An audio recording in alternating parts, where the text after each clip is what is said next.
What's up, guys? Welcome back to the channel. Like and subscribe or you'll run into one of these psycho kids. Childhood can be hard to go through, but it's even harder when you're locked up behind bars. Let's take a look at some kids who grew up in jail and crimes that landed them there. Stick around until the end to find out about a kid so evil it'll give you nightmares. Most serial killers don't actually start murdering people until later in life. Usually they start off by torturing animals, committing arson and other small crimes before graduating to full-blown killing. Michael Hernandez wanted to start racking up a body count as early as possible though. When he was just 14, he brutally stabbed his best friend to death in the school bathroom and had plans to kill even more classmates. After he was caught, Michael told the police that he wanted to become one of the most famous killers of all time. He was sentenced to life without parole when he was only 15 years old. Spending all of that time behind bars will probably only make him more violent and dangerous. So it's a good thing that there's no chance this deranged psychopath will ever be released back into the public. These two girls were both victims of absolutely horrible abuse and grew up with terrible home lives. Once they met, they almost immediately became best friends and bonded over the abuse that they had both suffered through. Unfortunately, people who are abused oftentimes end up becoming violent and abusive themselves, and that's exactly what happened to these two teenage girls. One day, Cindy and Shirley were in the home of an elderly woman for some reason. Shirley was talking to the lady, and then Cindy came in from the kitchen and tossed her a knife. Shirley immediately began stabbing the woman and murdered her inside her own home. After they were caught, police found evidence that the two of them had plans to kill even more people, but they were apprehended before they had the chance. What's amazing about this story is that Cindy Collier ended up getting a law degree while she was locked up, and she's now a successful lawyer and mother of 4 children. However, Shirley Wolf has been in and out of jail her entire life. James Fairweather was your typical edgy teenager who talked about violence and wanted to be a murderer. Unlike other edgy kids though, James was 100% serious about his intentions of becoming a serial killer, and he proved it by brutally murdering 2 people and attempting a third. His first victim was a mentally challenged man who he stabbed over 100 times. He then stalked a woman in a park before stabbing her to death as well. The police even questioned Fairweather after the second murder, but they let him go due to a lack of evidence. Fairweather's own mother describes him as a monster, and most people agree. James stated that he wanted to kill at least 15 more people, and he had no remorse whatsoever about his evil crimes. At just 15 years old, Fairweather is one of the youngest serial killers of all time. And one thing is for sure, if they ever release him, he will absolutely kill again. This is one unhinged child murderer who can never be rehabilitated. It takes a seriously messed up mind to be able to write about how amazing it felt to murder your 9-year-old neighbor. That's exactly what Alyssa Bustamante did though, proving to the world just how evil and violent even a 15-year-old girl can be. Unlike most children who hurt others on purpose, there's no evidence that Bustamante suffered abuse of any kind. Nobody knows exactly what went wrong with her, but it was obviously a complete mental snap. After the police caught her and began their investigation, they discovered that Alyssa had actually dug several graves out in the woods and was obviously planning on committing more murders. They even found evidence that she was going to kill her 2 younger brothers as well. Bustamante has spent most of her adolescence behind bars and won't be eligible to apply for parole for 35 years. During her trial, she didn't even show remorse for her innocent victim, and it's unlikely that this terrifying murderer will ever shed her violent tendencies. Harvey Miguel Robinson is one of the only teenagers in history to be given the death penalty. Robinson was on track to become one of the most prolific serial killers of all time and had raped and murdered 3 women by the time he was 17. Police caught him after he brought a little girl he had abducted back to her house where they were waiting. Robinson freaked out and even tried to kill the police, but they were able to apprehend him quickly. Even though he was tried as a juvenile, the judge recognized how deranged and dangerous Robinson was and gave him the death penalty. There's simply no way that someone this evil will ever get better or stop hurting people. Robinson tried to appeal his sentence, but the judges upheld the decision. He's currently waiting for his execution date to be set and has now spent most of his life behind bars. Luckily, he hasn't been able to hurt anybody else since being locked up. We've already looked at a few serial killers who started their life of crime early, but Craig Price is even younger than the other child murderers we've talked about.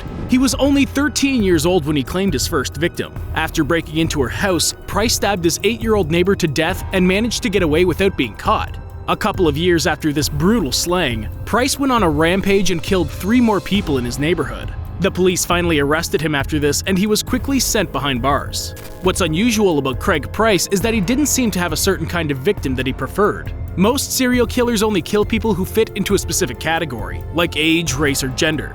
Price is even more dangerous than most killers because he only wants to kill people. It doesn't matter who they are. That means no one's safe from this deranged lunatic. What's worse about this case is that Price is actually eligible for parole and might be released on good behavior soon, which means that there might be a brutal serial killer roaming the streets looking for yet another victim in the very near future. Jasmine Richardson was a normal 12-year-old girl who unfortunately became brainwashed by a deranged 23-year-old who she started dating. Jeremy Steinke, the boyfriend, is a delusional and violent psychopath who believed that he was a 300-year-old werewolf. Jasmine's parents tried to end their relationship, but it was too late. Jasmine was totally under Steinke's control. The two of them went on a brutal killing spree that involved Jasmine's parents, as well as her 8-year-old brother. Apparently, these two had made a pact to murder anyone who got in the way of their relationship. This is a terrible story of how a normal kid can become a violent murderer if they get put under the influence of the wrong person at the wrong time. Jeremy Steinke was an incredibly disturbed and damaged person, and he took Jasmine with him down a dark and brutal path. Mary Bell is one of the most famous child murderers in Britain for a good reason. She was only 10 years old when she committed her first murder. While most kids her age were playing with dolls, Mary suffocated a 3-year-old child to death. Next up, she killed another little boy by carving the letter M into his stomach, almost like she was signing her name on the victim of her crime. Like most child killers, it was discovered that Mary had been the victim of violent abuse throughout her childhood, and that these violent actions were symptoms of the post-traumatic stress disorder that she was suffering through. Bell was found unfit to stand trial and was instead sentenced to a mental institution. Since being released at the age of 23, Mary has had a child of her own and even a grandchild. It's not often that two children who are as deeply as disturbed as Robert Thompson and John Venables become friends and commit murder. This case made international news due to how young these two were, as well as how horrifically brutal their crime was.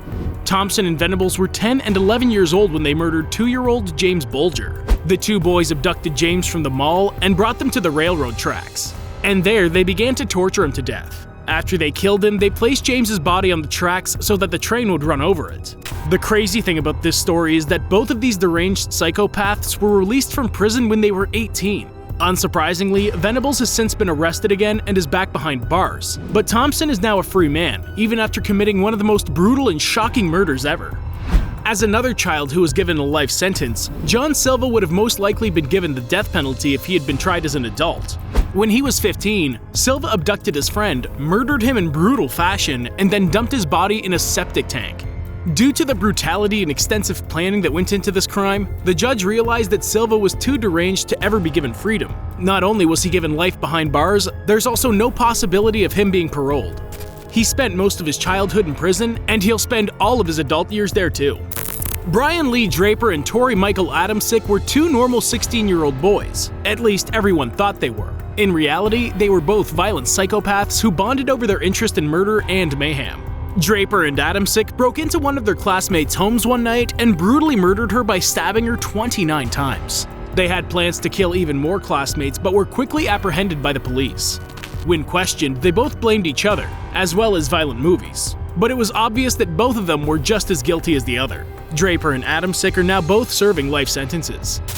Ashley Martinson is another young girl who was influenced by her older boyfriend to commit murder. Martinson was already a pretty deranged child and apparently written several poems about torturing and killing people. She ended up having a complete break from reality and murdered her parents before fleeing the state with her boyfriend. Her parents were found dead in their home. Her stepfather was shot and her mother was stabbed over 30 times. Martinson is currently serving a 120-year sentence in a maximum security prison. At 13 years old, Eddie Devine was already an absolutely brutal criminal. Him and a friend abducted a woman in their stolen car and tortured her for hours. Eventually, the woman was able to escape after they had to stop for gas, and the pair were quickly caught by the police. Devine was sentenced to 30 years for carjacking, 30 years for armed robbery, 30 years for kidnapping, and another 30 years for sexual assault. With a total of 120 years behind bars, there's no possibility that this violent scumbag will ever be released. Lionel Tate is the youngest kid to ever be sentenced to life without parole in America. When he was 13 years old, Lionel killed his 6-year-old neighbor in such a violent fashion that a cause of death couldn't be determined. Apparently, the wounds he inflicted were so brutal that they could have happened from a fall off of a 3-story building. After he was sentenced, there was a huge uproar and eventually he was released. As an adult, he continued his life of crime and ended up getting locked up for violent crimes yet again. He's currently serving a long sentence for armed robbery and obviously wasn't rehabilitated after his first stay in prison. If he gets released again, there's a good chance even more people will be hurt because of it. Eric Smith is another young boy who took out all of his problems on someone even weaker than him. When he was 9 years old, he lured a 4-year-old into the woods and strangled him to death. Apparently, Smith had been the victim of abuse and bullying, and his mind was sick enough to make him believe that this crime would help him feel better. He's been locked up behind bars since he was a little kid and has been denied parole 8 times up to this point. Psychiatrists who have examined him say that he doesn't show remorse for his actions and that releasing him would be a dangerous decision. Whatever was wrong with Eric Smith as a child obviously has not gotten any better over the years. Amardeep Seda is officially the youngest serial killer in the world. At 8 years old, he already had killed 3 kids who were even younger than he was. Seda is without a doubt the most psychotic child that has ever existed. His first victim was his 8-month-old little sister. After her brutal murder, he killed his 6-month-old cousin. Apparently, the only reason he wasn't caught for these 2 killings was because his family hid his crimes from the police. It wasn't until he murdered a neighbor's 6-month-old kid that he was finally caught. He abducted the child from daycare and then hit her repeatedly with rocks in an act so evil that some papers refused to even print the story. Amardeep was institutionalized until he was 18, and then they let him out into the general public. If history has taught us anything, it's that violent lunatics like this don't ever get better, and that it's only a matter of time before Seda kills again. And now that he's older, he'll be able to hide his crimes even better than before. Unfortunately, the family members who helped him before were never even punished for their crimes, and it's very likely that they will continue to help him now.